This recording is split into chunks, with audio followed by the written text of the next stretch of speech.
Bismillahirrahmanirrahim. Assalamu alaikum, dear student. I really hope that you would be fine and shine by the grace of Allah. This is Tanzila Thebo from e-learning with Tanzila Thebo Academy. Why most fail CSS essay? This question is asked by many aspirant because there are many reasons behind it that student aspirant, whether they have very strong knowledge, whether they are good at writing and all that, but still they get fail in CSS essay writing. और ये मैं आपको अपने lectures में बता चुकी हूँ, जैसे essay राइटिंग आ गई, CSS is not difficult exam any more for that student, क्योंकि in my opinion CSS is essay, essay is CSS. जैसे essay राइटिंग में ग्रिप हो गई, I don't think so that that person can fail in their exam. No, not at all. With the help of Allah, I would say. So the thing is that के काफ़ी reasons आपने सुने होंगे, आपने देखे होंगे कि why do get fail and all that jazz, but the real reasons are which I am going to discuss in this lecture. और मैं सिर्फ lecture में जो ये actually ये parts based lecture है, ठीक है, 7 traps जो होते हैं, 7 mistakes जो aspirant करते हैं unknowingly या knowingly, इसकी वजह से फेल हो जाते हैं स्टूडेंट्स. और ये कोई मैं नहीं कह रही, ये कोई दूसरा मेंटोर नहीं कह रहा, ये खुद जो CSS के ऐसे चेकर हैं वो खुद आपको बता रहे हैं. वो सिर्फ आपको बता रहे हैं कि these are the major mistakes aspirant makes. But इसमें इस लेक्चर में मैं सिर्फ मिस्टेक्स ही नहीं बताऊंगी, उसका मैं वे फॉरवर्ड भी बताऊंगी आपने करना क्या है और किस तरह करना है in order to crack CSS essay paper. So let's get started.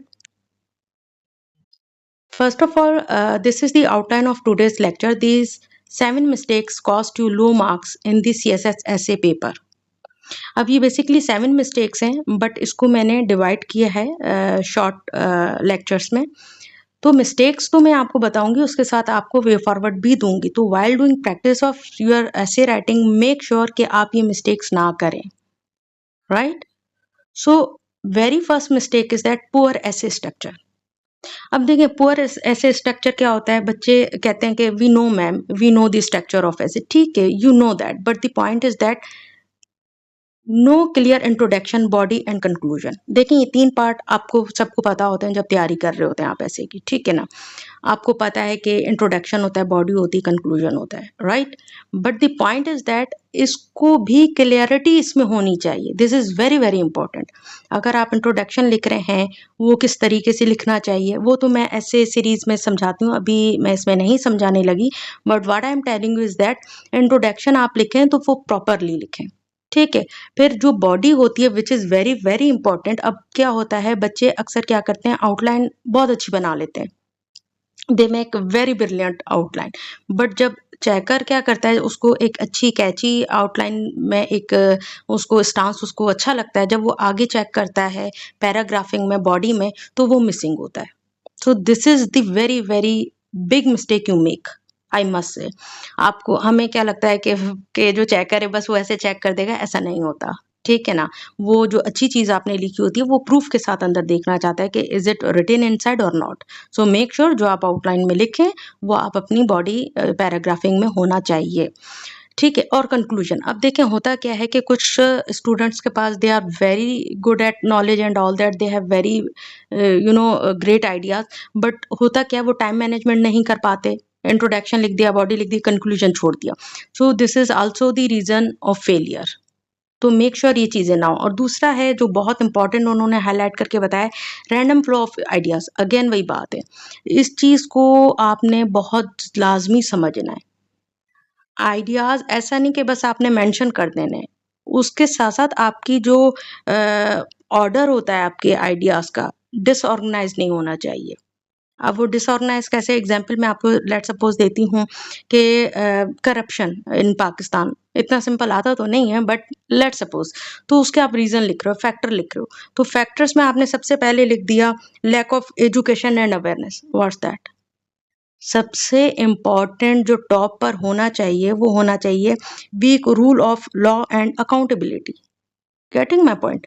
तो ये जो आइडियाज होते हैं ना, आपके फ्लो होना चाहिए। आप जो बात कर रहे हो ना, उसका एक ऑर्डरिंग होनी चाहिए, उसमें एक फ्लो होना चाहिए कि अच्छा जी हाँ, फर्स्ट टॉप पे ये कॉज है, ठीक है, सेकंड पे लेट्स सपोज आपका है कि lack of transparency in government dealing. So ये तमाम चीज़ें आपकी सिर्फ ये नहीं होता कि आपने लिख के आना है। अक्सर अनफॉर्चुनेटली स्टूडेंट समझते हैं कि उन्होंने बहुत लिख लिया so they can crack it. No, not at all. जो आप लिख रहे हैं, जो आपके आइडियाज़ हैं, अगेन वही बात है, उसमें क्लैरिटी होनी चाहिए, उसमें स्ट्रक्चर बेस्ड चीज़ें होनी चाहिए। इफ़ेक्ट क्या आता है आपका, अगर आपकी लेट्स सपोज़ कंक्लूजन नहीं है, तो भले आपने बहुत अच्छा लिख कर आए हैं, देयर इज़ हाई चांस कि आप फेल हो जाओ, ठीक है ना?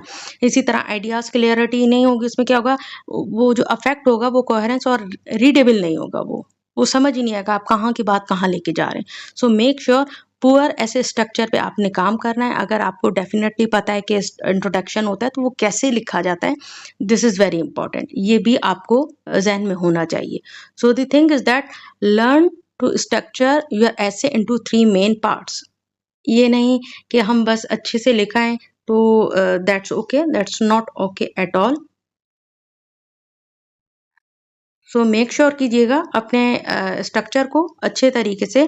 आपने टाइम मैनेजमेंट करनी है, इन तीनों चीज़ों को अच्छे से मैनेज करना है। तो आपने आउटलाइन भी वो बनानी है जो टाइम मैनेजेबल हो।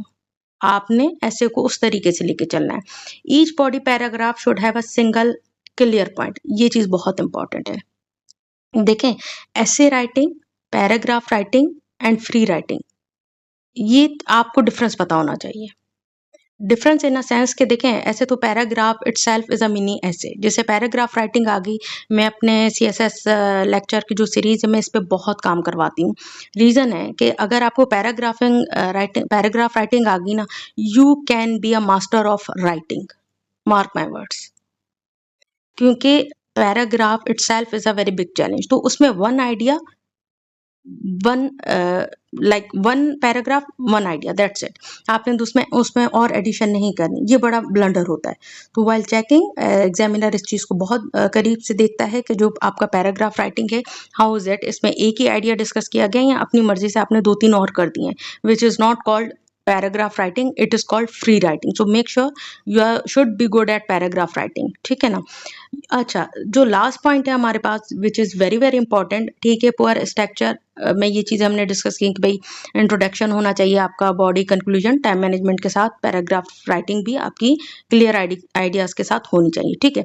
अब आ जाता है transition and topic sentence, which is very very important. अब देखें, होता क्या है, जब आप ड्राइव कर रहे हो ना, लेट सपोज आप रोड पे ड्राइव कर रहे हो, आपको लेफ्ट लेना है, तो you are suppose to give indicate कि भाई मैंने राइट जा रहा हूँ या लेफ्ट जा रहा हूँ। Getting my point? तो इसी तरह जैसे आपने कॉजेज डिस्कस किए हैं, लेट सपोज करप्शन के कॉजेज डिस्कस किए हैं, और अभी आप जा रहे हैं उसके इम्पैक्ट पे, तो आपने ट्रांजिशन पैराग्राफ ज़रूर लिखना है, डेफिनेटली लिखना है। और टॉपिक सेंटेंस तो होना ही चाहिए। अब अनफॉर्चुनेटली काफ़ी बच्चों को पता ही नहीं होता कि टॉपिक सेंटेंस क्या है। सो ये जो चीज़ें ना, ये बड़ी फोकस करने वाली बात है।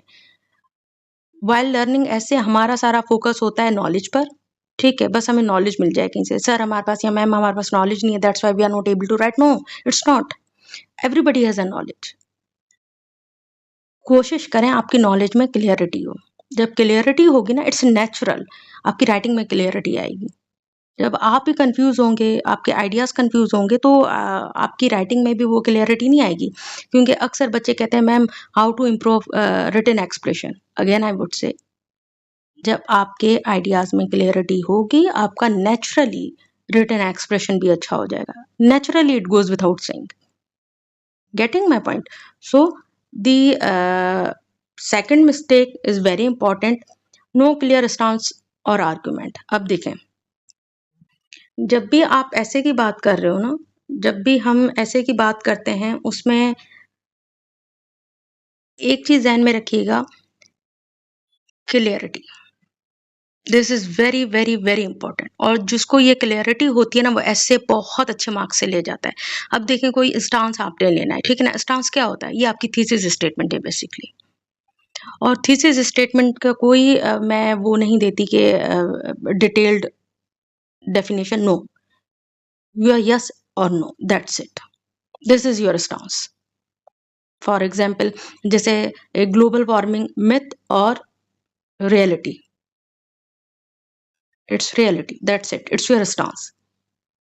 तो आपकी जो थीसिस स्टेटमेंट है वो बहुत स्ट्रांग होनी चाहिए. स्ट्रांग कैसे बनेगी? अगेन वही बात है, यस एंड नो होगा, दैट्स इट. उसमें कोई आप अपनी दो राय नहीं रख सकते, आप न्यूट्रल नहीं रह सकते. अगर आप न्यूट्रल नहीं रहेंगे तो ऐसे लैक्स डायरेक्शन. आप कभी आधे ऐसे में यस कह रहे होंगे, आधे ऐसे में आप नो कह रहे होंगे, आधे ऐसे में आप कह रहे होंगे both are right. No, it's इस तरह नहीं होता, ठीक है ना. तो अगेन वही बात है, आपके स्टांस में क्लियरिटी होनी चाहिए. और क्योंकि जो आप स्टांस लेंगे वो पूरा ऐसे उसी पे बेस्ड करेगा, आर्गुमेंट उसी पे होगी. Getting my point? तो ये बहुत बहुत इंपॉर्टेंट चीजें हैं कि आपकी थीसिस स्टेटमेंट में ना क्लियरिटी होनी चाहिए, yes and no, that's it. Getting? तो अब इसका सोल्यूशन क्या है, अब देखें. थीसिस स्टेटमेंट को आप किस तरह क्लियर करके करेंगे? अगेन वही बात है, आपकी नॉलेज होगी, नॉलेज के साथ आपके पास क्लियरिटी होगी कि इज इट राइट और रॉन्ग, और what I am about to write about it. So am I sure about it. तो श्योरिटी, अगेन वही बात है, 10 टॉपिक्स होते हैं, आपने वही चूज करना होता है जिसमें आपकी अलाइनमेंट हो रही हो, लाइक आपकी नॉलेज भी हो, आपको पता भी है कि आप इसको कैसे स्ट्रक्चर कर जाएंगे, ऑल दैट. तो ये तमाम चीजें मद्देनजर रखनी होती है. So include a clear thesis statement at the end of your introduction. इधर मैं एक बात कहूँगी कि there are two school of thought के एंड ऑफ द इंट्रोडक्शन होनी चाहिए थीसिस स्टेटमेंट, या सेकंड लाइन में होनी चाहिए. So I don't want to get indulge in this thoughts, but in my opinion I would say that go for end of your introduction. There is a reason behind it which I explain in my essay lectures. So ये आपकी clarity होनी चाहिए statement की कि आपकी statement है क्या इसके हवाले से. दूसरा है कि it must present your stance and briefly outline your supporting points. कि आप जो बात कर रहे हैं अपनी थीसिस स्टेटमेंट में, वो ही चीज डिफरेंट वर्डिंग में आप पूरे आइडियाज को आगे चल के अपना प्रूफ करेंगे आइडिया कि what is my stance and why am I standing with that stance. तो that's how you are going to prove your thesis statement. ठीक है. तो आज के लिए ये हमने सिर्फ 2 मिस्टेक को हाइलाइट किया है, ठीक है, और होपफुली आपको समझ आ गया होगा. But still you have any kind of confusion and question, you can ask me. और इंशाल्लाह फिर नेक्स्ट लेक्चर में मैं इसके जो मजीद आप मिस्टेक्स हैं along with that solutions I will discuss.